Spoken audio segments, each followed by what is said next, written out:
Bonjour à tous, bienvenue dans le MAG sur Sensation. Aujourd'hui, je reçois Thomas Grand-Cyr. Thomas, bonjour. Vous êtes le président de l'association Loisirs et Culture Vièvre-Lieuvin, une association basée sur le canton du Lieuvin, offrant des spectacles à un large public dans le département de l'Eure. Tout à fait. Pour commencer cette émission, pouvez-vous nous en dire un peu plus sur votre association et donc nous présenter Loisirs et Culture Vièvre-Lieuvin? Oui, alors c'est une association qui est née il y a un peu plus de 40 ans maintenant, en 1982, dans le but de pouvoir regrouper un peu toutes les initiatives locales du canton à l'époque de Saint-Georges-du-Vièvre, qui aujourd'hui est le canton Lieuvin Pays d'Auge, la communauté de communes, pour pouvoir un petit peu dans cette zone très rurale mettre en avant un petit peu les initiatives des gens.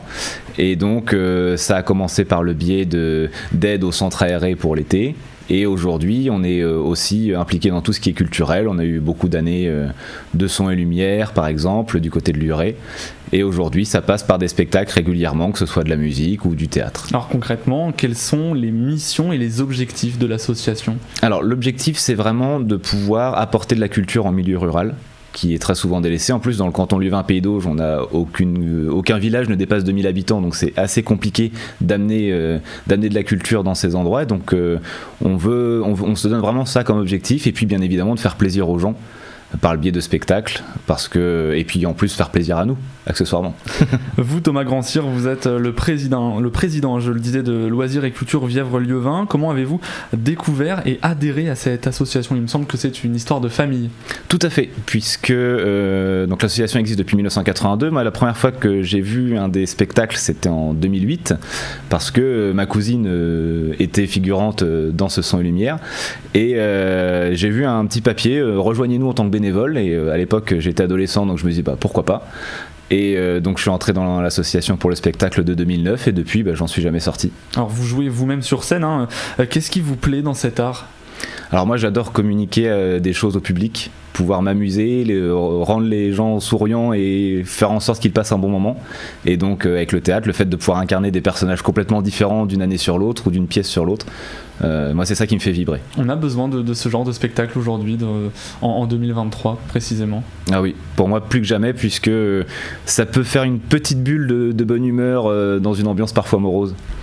Alors depuis plus de 40 ans, on le disait, votre association propose des spectacles plutôt humoristiques pour faire découvrir le patrimoine local normand, sa langue et son histoire. En quoi est-ce important de mettre en valeur tout ce patrimoine ? Pour moi c'est important parce que c'est un patrimoine qui est très très riche. Et le fait de pouvoir le mettre en avant est assez important, ne serait-ce que pour le garder en mémoire déjà, et puis certaines fois il peut être un petit peu détourné ou des choses comme ça, et pouvoir le fait de pouvoir le remettre brut un petit peu dans son jus, si je puis dire, en parlant de différentes époques ou par différents moyens, moi c'est quelque chose qui me plaît aussi beaucoup. Et pourquoi par le biais de spectacles plutôt humoristiques ? Qu'est-ce que ça peut apporter à tout ça ? Déjà le côté humoristique, moi je reviens toujours au côté on est là pour passer un bon moment. J'ai pas envie de faire un cours d'histoire aux gens, parce que on a tous été à l'école et les cours c'est pas forcément ce qui nous plaisait le plus, mais c'est surtout dans le fait de se dire que moi je trouve qu'une information quelle qu'elle soit passe mieux aussi si on s'y amuse, si on met une touche d'humour. Exactement, si on y met une touche d'humour, tout à fait. Et cet été c'est le spectacle en plein air Vièvra en 451 que vous aviez organisé à Saint-Benoît-des-Ombres. Est-ce que vous pouvez nous en dire un peu plus sur ce spectacle, en quoi il consistait ? Alors, c'était un spectacle qui avait pour but de retracer une époque complètement inconnue pour la plupart, puisque généralement, quand on parle un petit peu de cette époque-là, les gens connaissent Jules César, et après on connaît Charlemagne, mais entre deux, il y a quand même 800 ans qui se passent, et on sait très peu de choses, et là, l'idée, c'était de pouvoir faire un petit peu un état des lieux de ce que pouvait être toute cette période, que ce soit à la fois sur le côté religieux, sur le côté militaire, sur le côté politique, et c'est quelque chose qui était très intéressant à faire. Alors c'est un spectacle que vous aviez monté de toutes pièces. Racontez-nous un petit peu le processus de création d'un tel spectacle. Comment ça se passe ? Alors l'idée, quand on crée un spectacle, à chaque fois, alors là pour ce cas-là c'est moi qui ai proposé ce thème-là, puisque c'est une période qui me passionne, mais sinon dès qu'un bénévole a une proposition, on l'étudie en conseil d'administration, et puis après une fois que c'est validé, eh bien on a des bénévoles qui sont là à l'atelier écriture pour rechercher les sources et tout ça, parce que le but c'est quand même pas de dire n'importe quoi, Une fois qu'on commence à écrire un petit peu tout ça, on a des bénévoles qui sont là pour créer les costumes, d'autres pour créer les décors. On regarde un petit peu ce qu'on peut avoir aussi, parce que depuis 40 ans on accumule quand même. On n'est pas obligé de tout recréer de toutes pièces, mais là notamment pour les costumes, par exemple pour ce spectacle-là on n'en avait pas du tout. Donc c'est les bénévoles qui s'y sont mis depuis, qui ont passé plusieurs mois pour créer des costumes qui sont super. Et donc voilà, après commence une fois que le texte est écrit, la distribution des rôles, la lecture un petit peu, quel bénévole veut être que figurant, plutôt comédien, beaucoup de textes. Et donc voilà, c'est vraiment tout le monde qui s'y implique au fur et à mesure de l'année.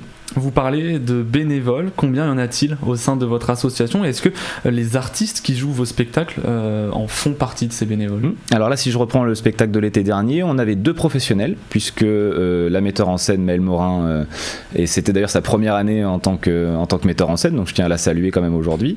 On avait aussi un musicien professionnel, Antonin Jouan, qui venait faire de la musique en direct, en plein air, donc c'était très très sympa. C'est la 2e année qu'on a la chance de pouvoir travailler avec lui.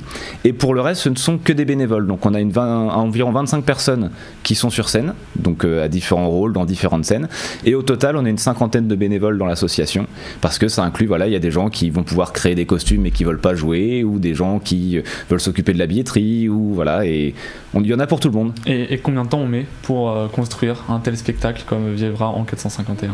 Alors si je reprends Vievra en 451, ça a commencé au mois de septembre, vraiment l'idée. Après, tout le monde n'est pas impliqué non-stop pendant 9 mois, on a tous une vie à côté, et ça s'est accéléré vraiment, le côté répétition et tout ça, à partir de début mai. Et en ce mois de septembre 2023, l'association fait sa rentrée.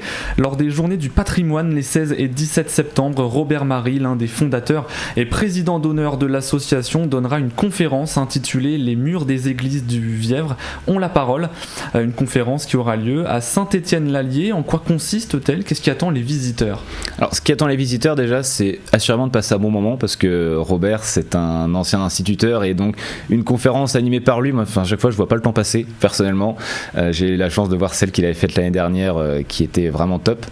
Et là, du coup, il veut vraiment mettre en avant les églises du Vièvre, puisque on voit souvent les églises comme un bâtiment, on le voit de l'extérieur, on rentre des fois dedans sans forcément trop se poser de questions. Et là, il veut vraiment mettre en avant toutes les petites spécificités qu'il peut y avoir des églises du coin, que ce soit leur datation. Il y en a beaucoup qui ont des graffitis sur les murs, certaines qui ont même des rébus. Donc voilà, le fait de pouvoir voir tout ça, on va sans doute en ressortir beaucoup plus riche intellectuellement, et on va avoir passé un bon moment. Et quels sont vos autres projets pour cette rentrée 2023? Alors pour la rentrée, là ça va être un petit peu plus loin, j'ai pas encore de date précise à pouvoir donner, mais on est en discussion avec notamment le cinéma de Pont-de-Mer pour la diffusion d'un court-métrage qui a été réalisé par un bénévole sur le spectacle de 2022, le Sourdin pousse refrain et les échos du progrès, puisqu'il y avait une scène qui avait beaucoup plu cette année-là auprès du public, et donc il a recréé ça en court-métrage avec du matériel professionnel et tout ça, et donc l'idée ce sera d'animer une soirée avec donc Anthony le réalisateur, mais aussi Jeanne qui était l'auteur du texte, les acteurs qui sont là, etc. Donc on est en train de faire quelque chose d'assez sympa. Et donc l'objectif sera encore une fois de passer un bon moment. Est-ce que vous avez des retours de personnes qui assistent à vos spectacles généralement? Qu'est-ce qu'elles vous disent? Assez nombreux les retours, puisque à chaque fin de spectacle on prend un petit verre généralement avec les gens qui veulent bien rester et discuter. Donc pour nous c'est très important d'avoir les retours à chaud des gens, et ils sont vraiment la plupart du temps extrêmement positifs. Les gens sont vraiment ravis, et notamment il y a des gens qui nous rejoignent aussi comme ça parce qu'ils voient un spectacle puis ils disent mais moi l'année prochaine je veux jouer avec vous. Donc ça permet aussi de recruter des bénévoles. Oui, on fonctionne vraiment uniquement par bouche-oreille, clairement. Et donc pour finir, l'année dernière, votre association avait fêté ses 40 ans. Vous avez donc survécu, si j'ose dire, à la crise sanitaire qui a pourtant frappé de plein fouet le monde de la culture. Comment expliquez-vous cette longévité? Alors moi je l'explique déjà par le fait que c'est une association qui est très ancrée localement, voilà, ça fait quand même 40 ans qu'elle est là, elle est connue, reconnue par plein de gens, et puis je tiens à saluer vraiment les bénévoles qui de tous les thèmes, qui ont été vraiment là, présents, qui n'ont pas cherché, on refait quelque chose cette année, on est encore là, et ça je leur dis vraiment un grand bravo à tous. Donc des bénévoles qui ont toujours travaillé sans relâche pour l'association? Toujours, et ça c'est vraiment, je les remercie grandement. Merci Merci beaucoup Thomas Grand-Cyr d'avoir accepté notre invitation sur Sensation. Je rappelle que vous êtes le président de l'association Loisirs et Culture Vièvre Lieuvin. Pour suivre toute votre actualité, rendez-vous sur la page Facebook de l'association. Merci d'avoir suivi cette émission. Vous pouvez évidemment la retrouver en podcast audio et vidéo sur notre site et notre application Radio Sensation ainsi que sur notre chaîne YouTube.